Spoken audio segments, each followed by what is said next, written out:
నిజామాబాద్ లో జాతీయ పసుపు బోర్డును కేంద్ర మంత్రి పీయూష్ గోయల్ వర్చువల్ గా ప్రారంభించారు. 40 ఏళ్ల చిరకాల స్వప్నం నెరవేరినందుకు సంతోషంగా ఉందని పసుపు బోర్డు చైర్మన్ పల్లె గంగారెడ్డి అన్నారు.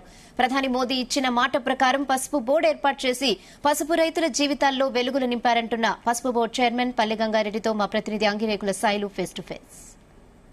పోరాటాల ద్వారా 40 ఏళ్ల నిజామాబాద్ పసుపు రైతుల కళ ఈ రోజు నెరవేరింది. ప్రధానంగా ఏదైతే పాలమూరులో ప్రకటించిన ప్రధానమంత్రి నరేంద్ర మోడీ ప్రకటన ఈ రోజు అక్షరాల నెరవేర్చిన ఈ రోజు సందర్భంగా ఏదైతే మనకు పసుపు బోర్డు చైర్మన్ గా పల్లె గంగారెడ్డి నియామకమైనారు, ఆయన మనతో ఉన్నారు. సార్ చెప్పండి, అసలు ఈ పసుపు బోర్డు సాధనలో మీ కృషి ఏ విధంగా ఉంది, మీ పార్టీకి ఇది ఏ విధంగా ఉపయోగపడుతుంది? గత 30 సంవత్సరాలుగా ఈ ప్రాంత ప్రజలు 3 దశాబ్దాలు పోరాటం చేసిండ్రు. అనేక మంది నాయకులు వచ్చిండ్రు, అనేక పార్టీలు వచ్చినాయి. ఏ నాయకుడు కూడా దాదాపు పార్లమెంట్ కు పోటీ చేసిన నాయకులు కానీ, అసెంబ్లీలో పోటీ చేసిన నాయకులు కానీ మాకు అధికారం ఇస్తే, మమ్మల్ని గెలిపిస్తే మేము పసుపు బోర్డు ఏర్పాటు చేస్తాం, పసుపు శుద్ధి కర్మాగారం ఏర్పాటు చేస్తాం, పసుపు పరిశోధన కేంద్రాలు ఏర్పాటు చేస్తాం, పసుపు రైతులకు న్యాయం చేస్తామని చెప్పిండ్రు. ఏ ఒక్కరు కూడా చిత్తశుద్ధితో పనిచేయలేదు. కానీ 2019లో అవకాశం వచ్చినటువంటి అరవింద్ గారు మొట్టమొదటిసారిగా పార్టీ అవకాశం ఇస్తే రైతులు ఈ ప్రాంతంలో ఉద్యమం చేస్తుండ్రు, రైతుల కష్టాలు చూసిండ్రు, బాధలు చూసిండ్రు. ఎట్టి పరిస్థితుల్లో కూడా రైతులు దీనికి న్యాయం చేయాలనే సంకల్పంతో నాకు ఎన్నికల కంటే 3 రోజుల ముందు విచారణ చేసిండు. అన్న పసుపు రైతులు మనల్ని ఎప్పుడు కూడా బాండ్ పేపర్ అడగలేదు, కానీ మనమే రాసి ఒక రిలీజ్ చేద్దాం. ఎందుకు రిలీజ్ చేద్దాము అంటే కేంద్ర నాయకత్వం ఒత్తిడి ఉంటుంది, నేను అక్కడ రాసి ఇచ్చిన అని చెప్పేసి.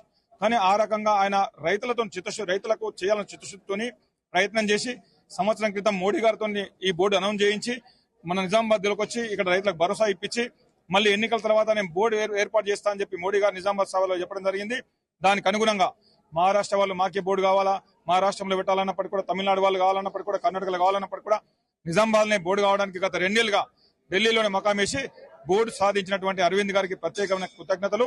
అదేవిధంగా బోర్డు సాధనతో పాటు ఈ ప్రాంతానికి చెందినటువంటి ఒక రైతు బిడ్డగా, ఈ ప్రాంతానికి చెందినటువంటి ఒక కార్యకర్తగా అనేక సంవత్సరాలు నిరంతర పార్టీ అభివృద్ధి కోసం ఉమ్మడి జిల్లా అధ్యక్షుడిగా 2 సార్లు, యువమోర్చా అధ్యక్షుడిగా 3 సార్లు పనిచేసినటువంటి ఒక కార్యకర్తకు అవకాశం ఇచ్చి కార్యకర్తలకు ఒక మంచి సందేశాన్ని ఇచ్చినటువంటి భారతీయ జనతా పార్టీ నాయకత్వానికి ధన్యవాదాలు, కృతజ్ఞతలు.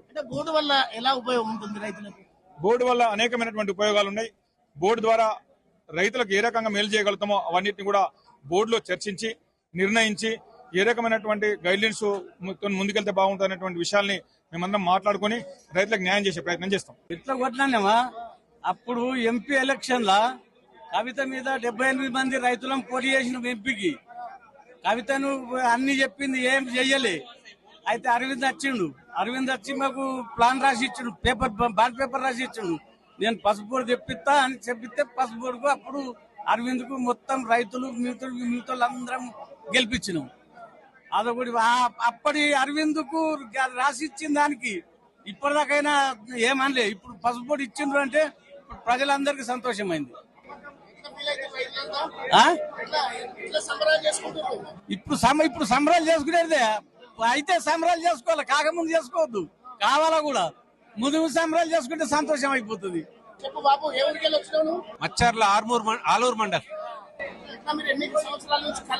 30 సంవత్సరాల కళ. ఈ భారతీయ జనతా పార్టీ ప్రభుత్వంలో నరేంద్ర మోడీ గారి ప్రధానమంత్రి, మన నిజామాబాద్ పార్లమెంట్ సభ్యుడు ధర్మపురి అరవింద్ గారి కృషి, ఈ రైతుల పోరాట ఫలితం ఈ 30 ఏళ్ల కళ నెరవేరినందుకు రైతాంగ పక్షాన చాలా సంతోషంగా ఉన్నాం. ఈ బోర్డు ఏర్పాటు చేసుడే కాకుండా ప్రత్యేక నిధులు కేటాయించి ఈ పసుపుకు విశేషమైన కృత్రిమ బంగడాలు గాని లేకపోతే ఇంకా మంచి మార్కెటింగ్ సదుపాయాలు ఏర్పాటు చేసి ఈ రైతాంగానికి ఉపయోగపడుతుందని ఆశిస్తున్నాం. బోర్డు వల్ల ఏం లాభం జరుగుతుందంటే ఈ మద్దతు ధర ప్రకటించాలా, ఒక కామన్ రేట్.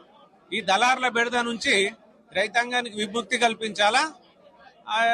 ఈ పసుపు ఉత్పత్తులని కొత్త వంగడాలు ఏర్పాటు చేసి ఈ పరిశోధన కేంద్రాలను ఏర్పాటు చేసి ఈ మార్కెటింగ్ విధానంలో కూడా విదేశాలకు ఎగుమతి చేసే విధానాలు కూడా సరళీకృతం చేసి రైతులకు హితోధికమైన సాయం చేయాలని రైతుల పక్షాన కోరుతున్నాం. మొత్తానికైతే పల్లె గంగారెడ్డి చెప్తున్న ప్రకారంగా పసుపు బోర్డు ఏర్పాటు వల్ల నిజామాబాద్ జిల్లా పసుపు రైతులకు అనేక లాభాలు జరుగుతాయి. కొత్త వంగడాలు గాని, తర్వాత అధిక ధర గాని, తర్వాత అనేక రకాల ఉత్పత్తులకు సంబంధించి ఎగుమతులు దిగుమతులకు సంబంధించి పూర్తి స్థాయిలో ఈ బోర్డు అనేది ఇక్కడ జిల్లా రైతాంగానికి ఎంతో మేలు చేస్తుందని విశ్వసిస్తున్నారు.